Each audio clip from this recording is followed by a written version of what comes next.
Hello gorgeous, how you doing? Right, it's been the worst year ever on the allotment. All the way through July we had nothing but heavy rain, high winds, nighttime temperatures of 10 degrees. It's been absolutely dreadful. And I won't even bother saying so far, because even if we were to get perfect conditions tomorrow for the rest of the season, it's just too late. A lot of things on the allotment have done really badly this year. But here at home, the melons, which I grow every year, usually just get one or two. For some weird reason, they've done really well. Careful, Tiggy. There you go, look. I've got 3 different varieties here, 2 plants in each tub. And you can see the difference in the varieties. These ones are, let's have a look, Arava.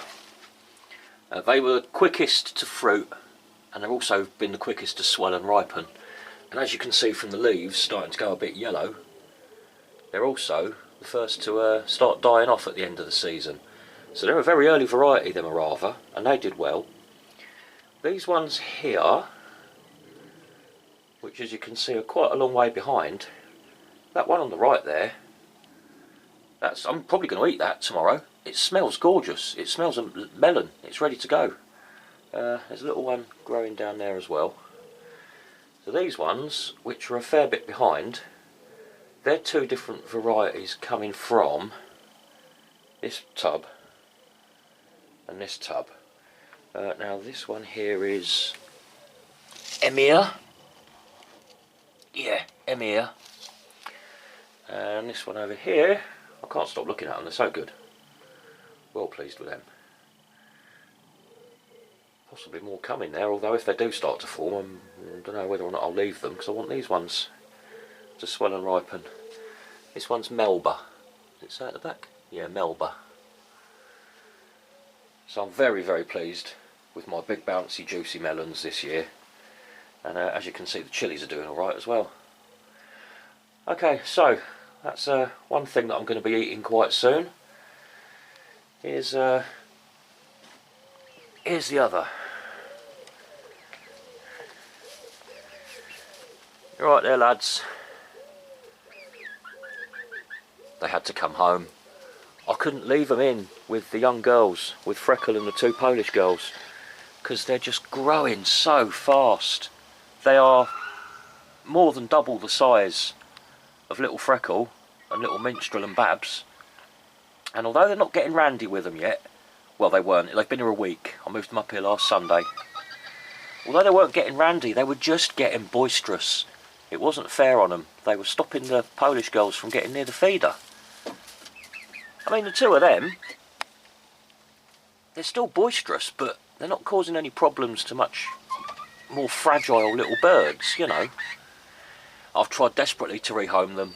Nobody wants roosters, so I'm just resigned to the fact now that they can live here and get fed up until they're either big enough to eat, or until they start crowing, or until they get too boisterous with each other and start fighting, possibly. That wouldn't be a good thing.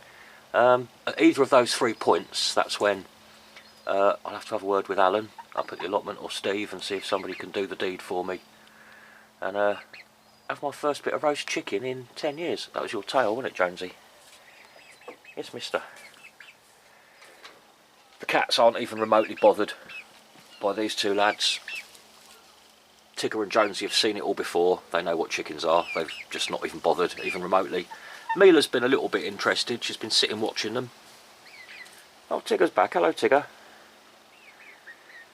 Mila's been a bit more interested, but not very. That's not a bad temporary enclosure, really. It took me about 3.5 hours to build it. I started off with 2 pallets, one at the bottom there and one at the side. That saved me a lot of work, just throwing in pallets as a roof on a wall. As you can see, there's no need for any netting at the back because it's a brick wall. Lots of chicken wire. I've got loads of chicken wire at the allotment. I always keep it, and as you can see, what I do, I don't tend to cut it to length. If I've got too much, I'll just roll it up, and when I take the temporary structure apart again, I've still got the full length of wire. A lot of it's just quickly held on with cable ties. I mean, the wood's all nicely screwed together, but cable tied the the wire on, and at night I put the tarp over the top. The only reason I do that really is because if it rains during the night, I don't want the bedding getting wet, because that's when it's tricky to clean out. I like to keep it dry in there. But also, little peepee here, at bedtime, when it starts to get dark, he does this relentlessly, if you let him. So as soon as he starts doing it, I come out, put the tarp over, and he shuts the hell up and goes to bed. Don't you, mister?